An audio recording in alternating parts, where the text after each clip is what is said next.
just like you, Jesus. You alone, you're great. You alone, you're great, Lord.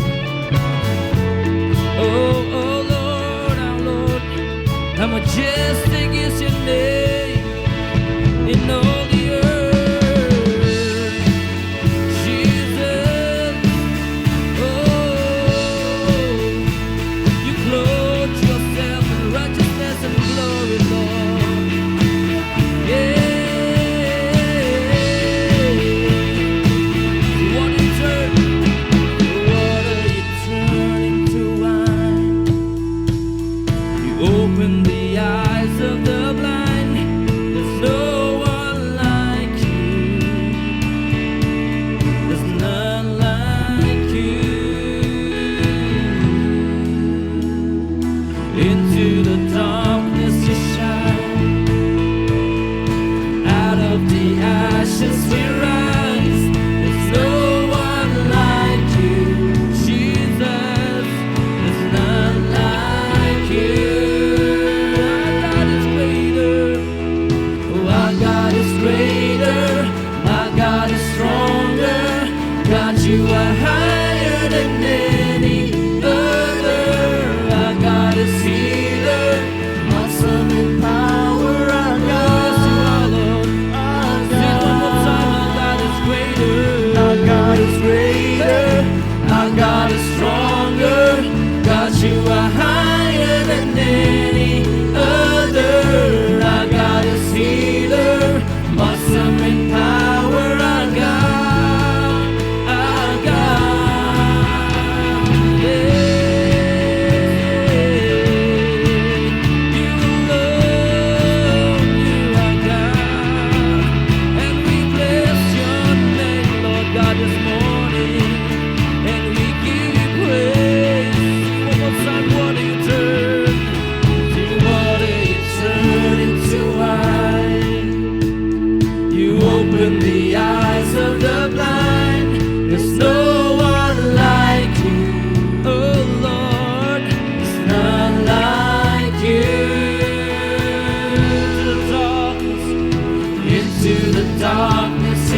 greater. Our God is stronger. God, you are higher than any other. Our God is healer, awesome in power.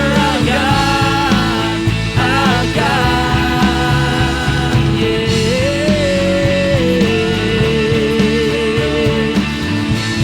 We declare it, Lord God, there's nothing can stand against us, oh Lord. Oh, if our God is for us, then who could ever stop us? If our God is with us, who can stand against? No one can stand against you, Lord. No one can stand against. Oh,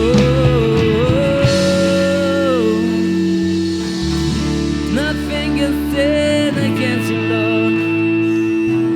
Oh, 'cause you alone, you are great. You alone, you are great, Lord. Oh, all the nations of the earth will bow down to worship you, Lord. Every tongue, every tribe, every nation, every people will bow before you, Lord, to worship, to give you praise, 'cause you alone, you are God. You do miracles so great. Oh, Greetings to each and every one of you in the sweetest, the precious, and the powerful name of our Lord and Savior Jesus Christ. I thank God for this opportunity that made me able to stand here and share the word of God with you, the saints of God. I would like to express my thanks to the apostle and to the pastor in charge of the work here in Shillong, Pastor Danny, for giving me this opportunity to share the word of God. And I pray that God will bless me first, and I pray that God will bless each and every one, that we will go out from this place, the people who are charged up, the people who are challenged by the word of God, and the people who are blessed by the word of God. My text this morning is taken from the book of Joel, chapter 2, verse 23. Joel, chapter 2, verse 23. The word of God says there, "Be glad, people of Zion, rejoice in the Lord your God, for he has given you the autumn rains, because he is faithful. He sends you abundant showers, both autumn and spring rains as before." He sends you abundant showers, both autumn and spring rains as before. I titled the message this morning as The Latter Rain.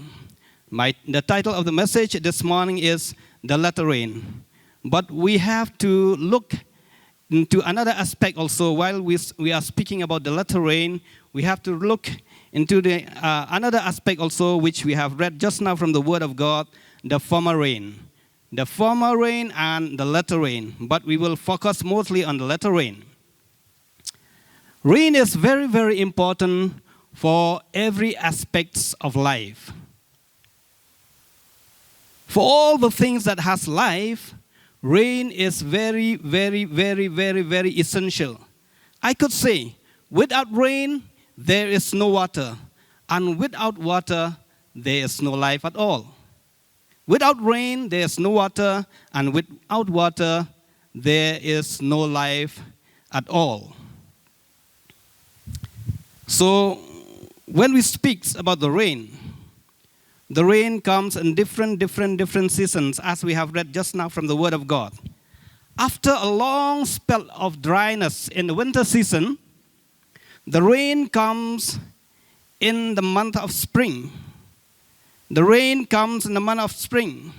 This signifies God's blessing on the earth. This signifies, I will say once again, God's blessing on the earth. Why is a blessing on the earth? Because the spring rain or the former rain, which we know from the Word of God, also this spring rain, it makes the whole earth greenish once again. The trees which are looking dry, they are bearing their leaves, and the seeds which the farmer plants in the fields, they are germinating once again and sprout to become a strong vegetation. That is the purpose, or that is the meaning of the former rain. And the latter rain, the purpose or the meaning of the latter rain is to make the crops fully ripe. The meaning of the latter rain or the autumn rains, it comes in the month of autumn, and this rain makes the crops in a very, very, very good shape. I mean, I can say it makes the crops in a full growth. In a full growth, that it means fully ripe and ready to be harvested. Ready, if it is the fruits, ready to be plucked out from the trees. That is the meaning of the latter rain. It has been accepted. It has been accepted by many that the former rain, the spiritual former rain, which has been shown in the Word of God, is the outpouring of the Holy Spirit 2,000 years ago. It is the outpouring of the Holy Spirit 2,000 years ago. This signifies the former rain where the Holy Spirit falls upon those disciples and those apostles who are praying in the upper room. And we will see it from the Word of God. We will see it from the Word of God that these people, these disciples and these apostles, they are there in the upper room praying, waiting for the rain and for the baptize of the Holy Spirit as promised by the Savior, that is Jesus. We will look at from Acts chapter 1 verse 4 to 8. The Word of God says like this. On one occasion, while he was eating with them, he gave them this command. Do not leave Jerusalem, he said, but wait for the gift my Father promised, which you have heard me speak about. For John baptized you with water, but in a few days you will be baptized with the Holy Spirit. Then they gathered around him and asked him, Lord, are you at this time going to restore the kingdom to Israel? He said to them, it is not for you to know the times or dates the Father has set by his own authority. But you will receive, mark these words, but you will receive power when the Holy Spirit comes on you, and you will be my witness in Jerusalem and all Judea and Samaria and to the ends of the earth. You will receive power when the Holy Spirit comes on you, and you will be the witnesses in Jerusalem and in Judea and Samaria and to the ends of the earth. As I told you just now, most of the people, most of the scholars of the Bible, they are in one agreement that the former rain is the outpouring of the Holy Spirit of God by God himself, which Jesus has promised to pour out the Holy Spirit and to baptize his disciples and the apostles with the Holy Spirit. And he said, when you are baptized and by the Holy Spirit, you will receive the power and you will go out and preach my gospel to all the world. And we have seen from the Word of God in Acts chapter 2 verse 41, the Word of God was preached with the power of the Holy Spirit, with signs and wonders, and the Word of God was preached to the people in Jerusalem first, in Samaria and Judea and all parts of the world, with great signs and wonders. And the Word of God says in the days of Pentecost, 3,000 souls were added. 3,000 souls were added to the kingdom of God. To the kingdom of God. That is, we could find it in Acts chapter 2 verse 41. The Word of God says like this. Those who accepted his message, the message which was preached by Peter, were baptized, and about 3,000 were added to the number.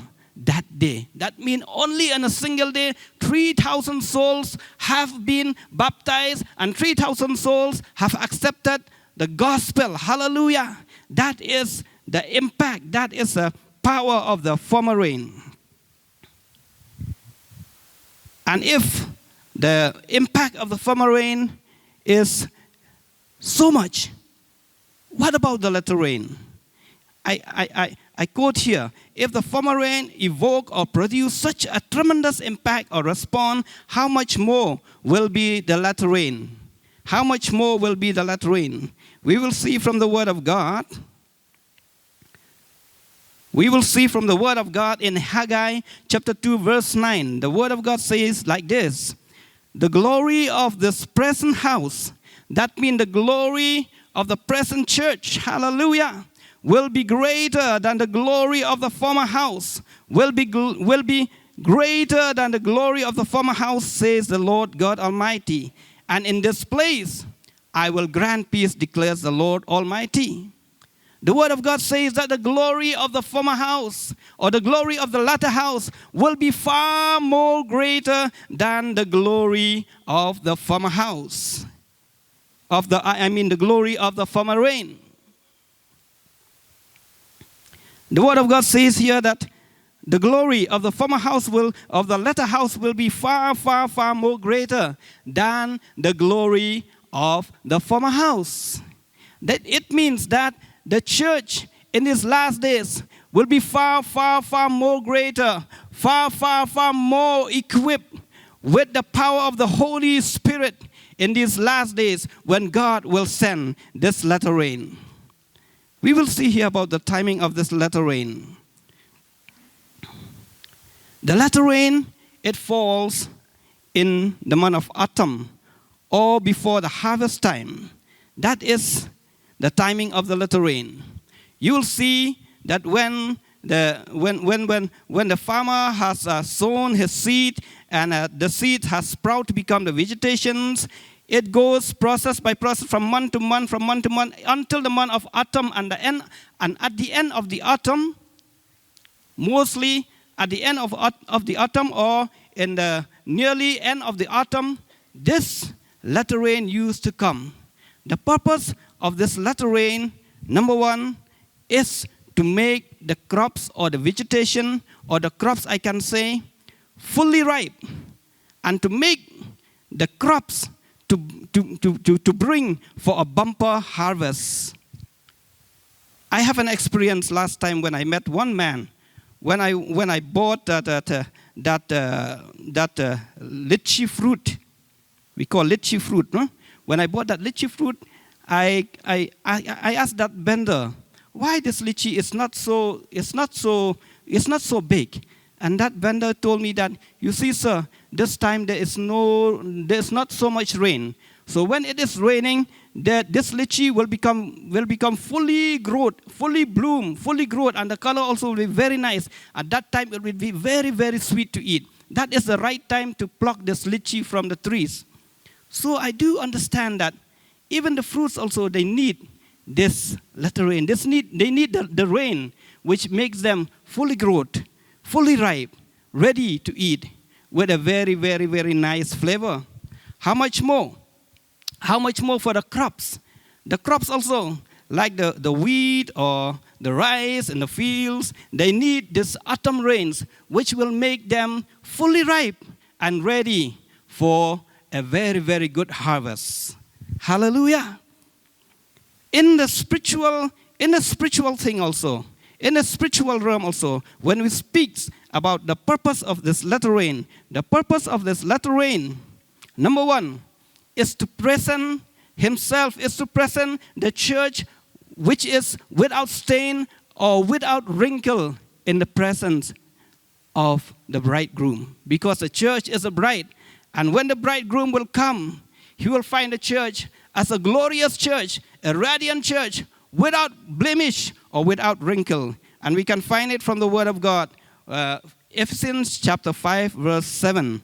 The Word of God says like this, and to present her, that means to present the church, to himself, that means to Jesus, as a radiant, glorious church, without stain or wrinkle or any other blemish, but holy and blameless. That is the purpose of the latter rain which God will pour on the earth in these last days. We are living in the very, very, very, very, very near moment of, I can say, the near hours and near seconds of the ending of the earth. We are living in the last days, and very soon God will pour out His Holy Spirit upon all flesh. And one of the main purpose of this latter rain of the Holy Spirit, which God signifies, which God has shown us as a latter rain, is to present the church to Himself as a radiant, a glorious church without stain or wrinkle and without any blemish, but holy and blameless. Hallelujah. That is the purpose of latter rain. And another purpose of the latter rain, or the impact of the latter rain, will be the bumper harvest of souls to the kingdom of God. Hallelujah. The bumper harvest of souls to the kingdom of God. We could find it. We will read together from the Word of God. That is from the book of Joel, chapter 2, verse 23 and 24. The Word of God says like this: Be glad, people of Zion. Rejoice in the Lord your God, for He has given you the autumn rains, because He is faithful. He sends you abundant showers, both autumn and spring rain as before. The threshing floors will be filled with grain. Hallelujah. The threshing floors will be filled with grain, and the vats will overflow with new wine and oil. Amen. That is a promise of the Word of God. That is the impact of this latter rain. The impact of the great revival which God will pour out in these last days. And we are living as a church in a very, very exciting moment. Amen. Hallelujah. Where we will see so many souls added to the church. This threshing floors here, it refers to the church. When we used to collect the grains or the wheat or the rice from the field, we used to bring it to the threshing floor in our house. And we used to keep it nicely in that threshing floor. Hallelujah. Regarding the fruits, when we pluck the fruits from the trees, we bring it to our house, and they make the wine, and they put the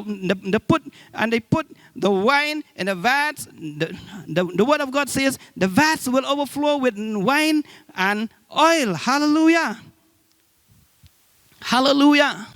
We are living in the very exciting moment, I should say. We are living in a very, very important and very crucial moment. We should know that God has placed you and I in this dispensation according to the Word of God. According to the Word of God, which He means that He wants you and I and we as a whole to be ready for the mighty work of God, which God will pour out His revival, and we will be very, very, very, very, very busy for the work of God. Amen.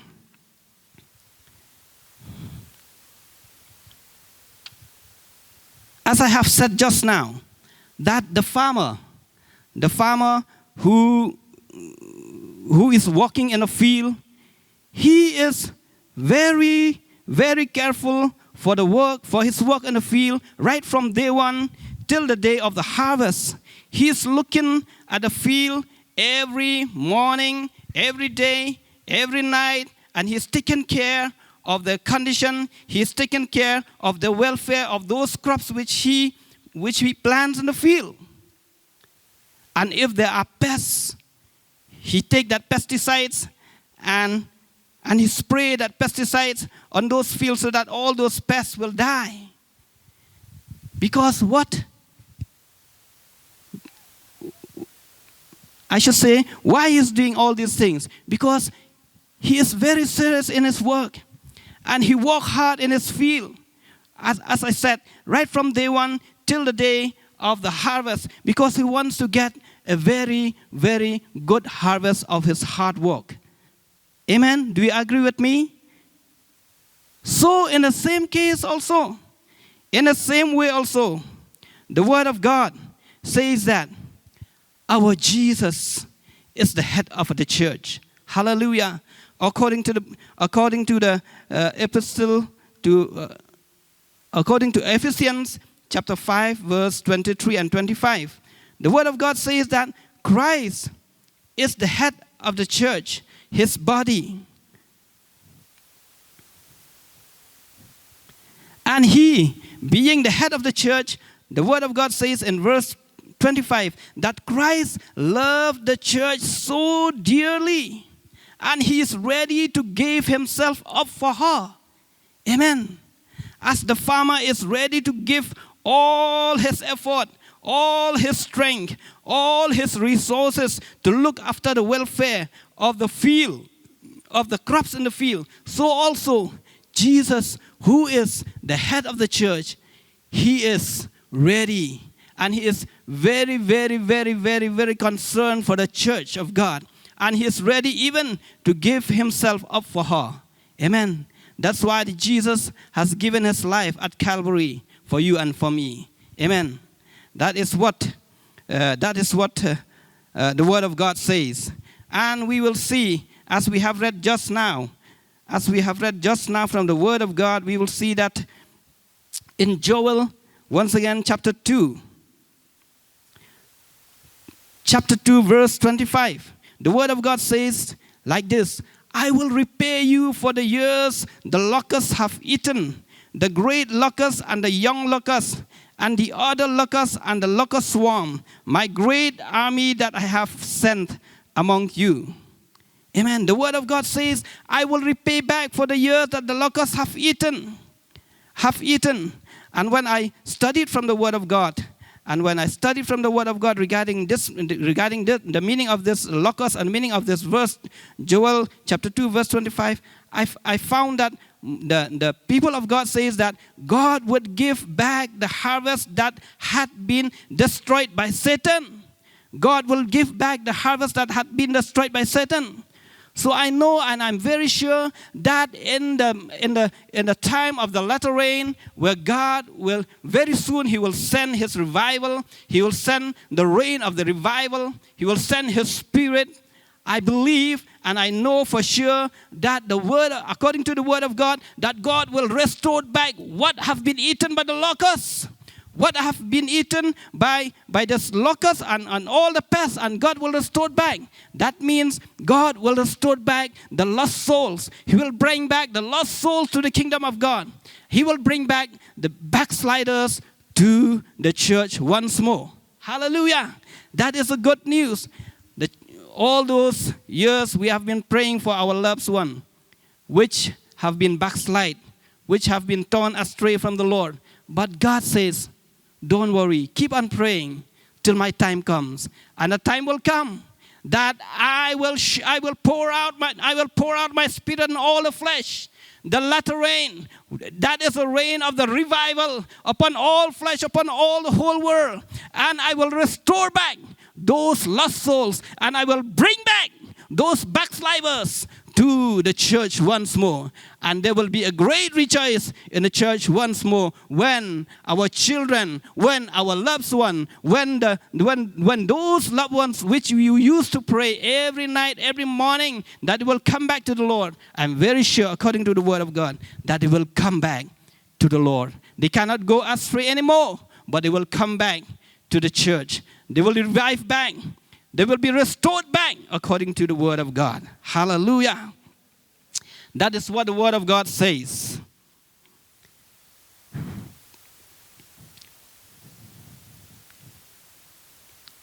Another thing is that regarding this latter rain, another thing is that as the disciples have asked Jesus, when all these things will happen? But Jesus said, I don't know. It depends upon the authority and the timing of my Father. But what you have to do is just go to the upper room. Wait there. Keep on praying. Keep on praying. Keep on praying. Keep on praying with zeal and with eagerness. And the God, my Father, will send and will baptize you, will send the Holy Spirit, and He will baptize you with the Holy Spirit.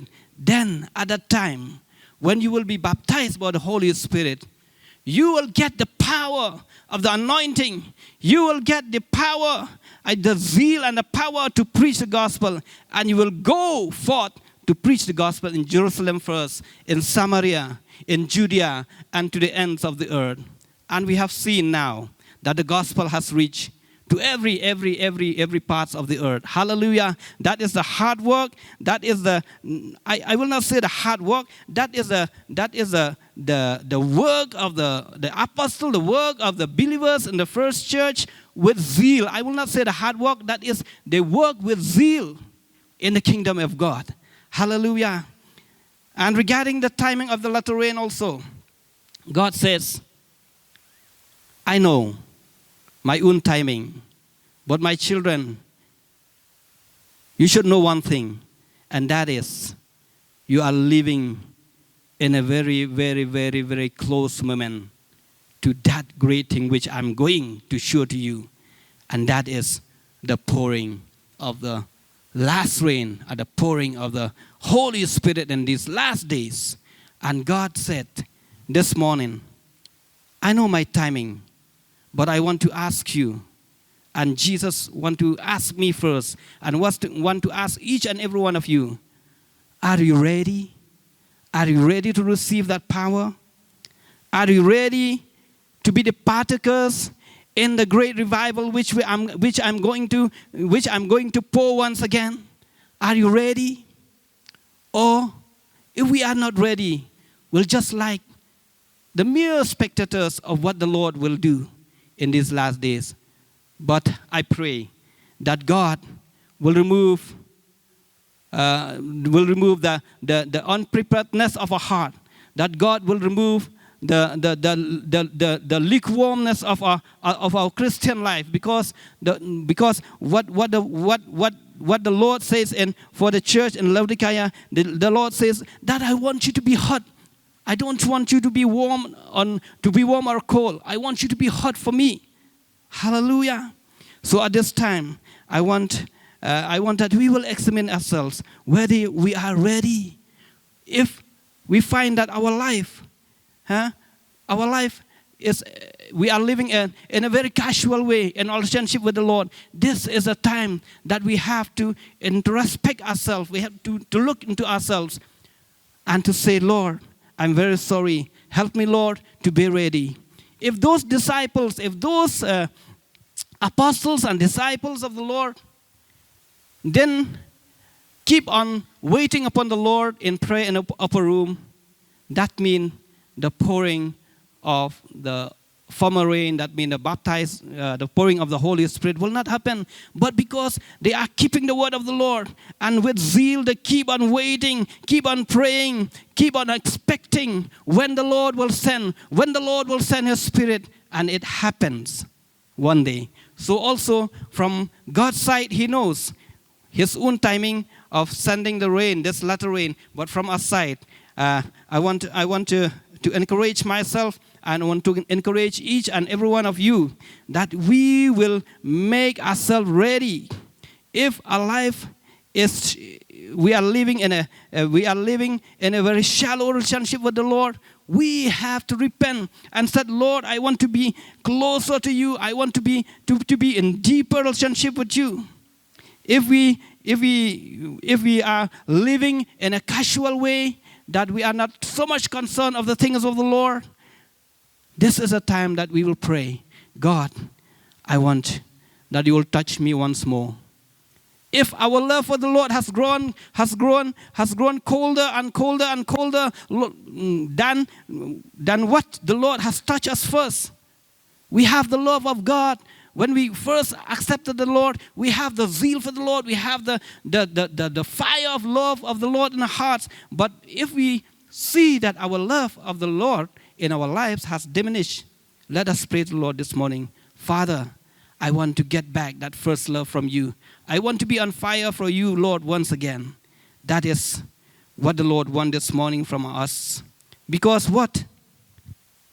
The Word of God says that God needs His laborers more and more and more and more in the field of God. We will see it from the Word of God. That is Matthew chapter 9, verse 37 and 38. 37 and 38. Matthew chapter 9, verse 37 and 38. The Word of God says like this. Then he said to his disciples, the harvest is plentiful, but the workers are few. The harvest is plentiful, and the workers are few. Therefore pray to the Lord to send laborers into his harvest. I used to find out, and I used to see, in the harvest time, when you will go to the villages, you will find that those villagers, they are not staying lazy. Those villagers, they are busy. They are busy for organizing to go to the fields and to harvest the crops, and to pluck the crops or to harvest the crops from the field. And most of the time I used to see that, I used to find out if one family is ready to harvest the crops in a field, they cannot do it alone. Suppose they have got only 4 or 5 of them. They cannot do it. They used to call their neighbors. So please come and help me that we will do the harvest of crops in my field first. And if we finish from my field, then we will go and help you to harvest the crops in your field, and so on and so forth till the harvest is fully done. Why they are doing like that? Because the harvest time is very limited. The harvest time is very limited. Limited period of the harvest time is there. And if they will not harvest the crops at that given time, at that limited time, all the hard work throughout the year will become futile, will become in vain, will become useless. So this is the time that they are working very hard. And at the same time, it is not that they are working very hard with the low face. In the harvest time, I used to see that the people who are going to the fields for the harvest, it's not only the young men. Even the small kids also, they accompany their parents to the fields. The young men also are there working hard with joy to collect the crops for the great harvest, for the harvest. And even the older ones also are there to help for the cooking and for the arrangement, so that everything will be in place, so that everything will be done in a very, very good way.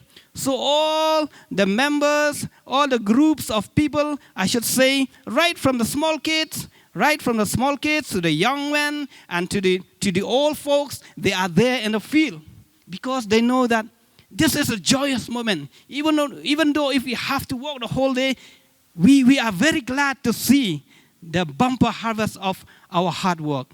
So God also needs you and me to be ready for the great harvest. Because the Word of God says, I will mention again, the harvest is plentiful, but the workers are few. Therefore, Jesus said, pray to the Lord to send laborers to his harvest. Hallelujah. As I used to say that the harvest time is a very, very busy time. And at the same time, it's a very, very, very joyous moment. Very extremely joy moment in our lives. Why? Because we get the hard work which we have worked for so long. Hallelujah. And the Word of God says that at that time, when when the lost souls will come to the kingdom of God, we will harvest the lost souls to the kingdom of God. That means the church. We will preach the gospel with power, signs, and wonders, as it happened to the early church, to the early apostles and disciples. When Peter went to the temple, he saw the lame man, and he said, I have no gold, I have no silver, but the name of Jesus, rise up and walk. We will see those evident and a very, very evident miracles, signs and wonders will happen once again. Yes, they are happening even now, but we will see them more and more and more and more and more and more in the days of the latter rain. That the people will not say, oh, these Christians are doing nothing. When they see the signs and wonders, and we will see the working of the miracles by the hand of the children of God, the Holy Spirit will touch the hearts, and they will come with repentance and accept Jesus Christ as the Savior. Hallelujah. That is the impact of the latter rain, the result of the latter rain. And after the hard work in the field, when we are working for the Lord in the field, preaching the gospel, and the people will come to the church, we will be filled with joy. Hallelujah. That is a joyous moment when the church will be packed up with people, with the precious souls which God have saved them from the clutches of Satan. That is what the Word of God says. So with these words, I will conclude my message, and I pray that God will speak, myself first, and each and every one of us, that we will be ready for the outpouring of the Holy Spirit. That is the latter rain which God will pour out in all the flesh. And you will see one thing. After the latter rain, after the month of autumn, we are close we are in a close chapter of the year. So that is also in the spiritual thing. After the outpouring of the Holy Spirit, and we will see that the work of God with great manifestation of the signs and miracles and lost souls have come to the Word of God. Just after some time, the closing chapter of the world will happen. So we, the people of God, we are very, very privileged that God has placed you and me to live in this time, the very, very extremely joyful time, and be ready for the great harvest of the work of God. God bless you. And now I call Pastor to the stage. Thank you. Hallelujah, hallelujah. So let us all rise up together. As our elder has spoken about the harvest, what does the Bible say about the harvest? The harvest is plentiful.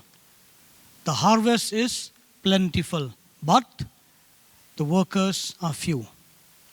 The workers are few. Pray to the Lord of the harvest that He may grant workers to harvest the crop which is already ripened. And if we don't do that, the crop will be wasted. That signifies the world. The world is ripe now. The world is at a place where they need Jesus Christ. Who will go and tell them? Who will go and tell them about the love, the sacrifice, the death of our Lord and Savior Jesus Christ? The ministry of reconciliation, to reconcile men to God, He has given to us, to you and to me. So as we pray now, let us, we should not look at, that message is not for me. Maybe it's for some others, for the full times, for the pastors, for the elders, the deacon, the deaconesses. It's not for me. I'm too young. No, my brothers and sisters, we can impact the world. We can harvest the crop in our God-given capacity, in our God-given talent and gift. Especially, we can use our mouth to spread the good news of our Lord Jesus Christ and live our life to be an example of the love and the forgiveness of Jesus Christ in our life. Let us go with these words and pray and answer to Jesus. You say that the laborers of you, I am here, one of them. I will be a laborer for the great harvest. In whatever capacity that you will use me for this harvest, use me, Lord. I do not know where I am good at, but I want to be in the harvest. I want to be in the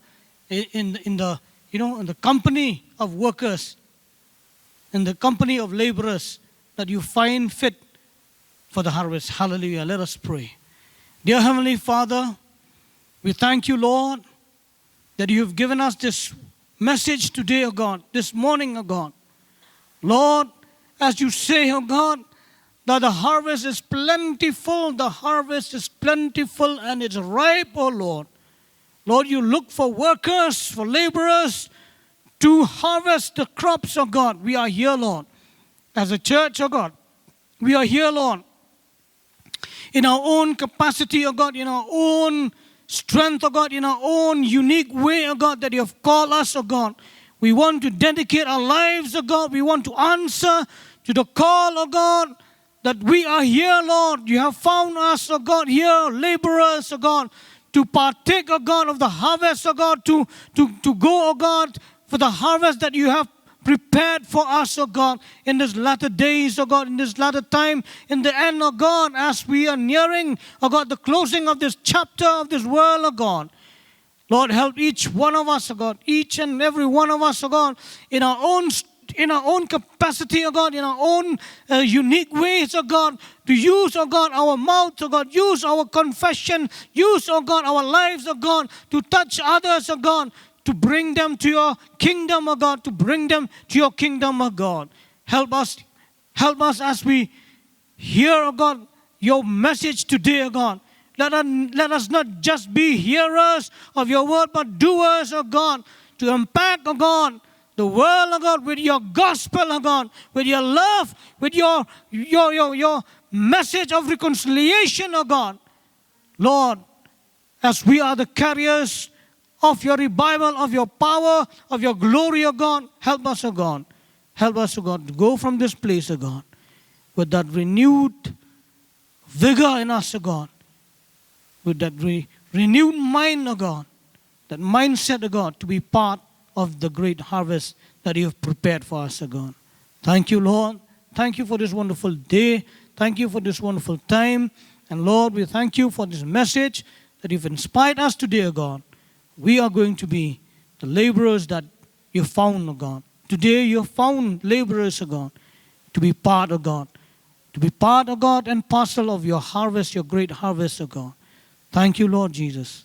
And Lord, as your children leave this place, O God, may the love of God the Father, sweet fellowship, the grace of our Lord Jesus Christ, and the strength and the fellowship of the Holy Spirit be with each one of us. And yes, the saints all over the world who are gathered in your name, Jesus, now and forevermore. Amen and amen and amen.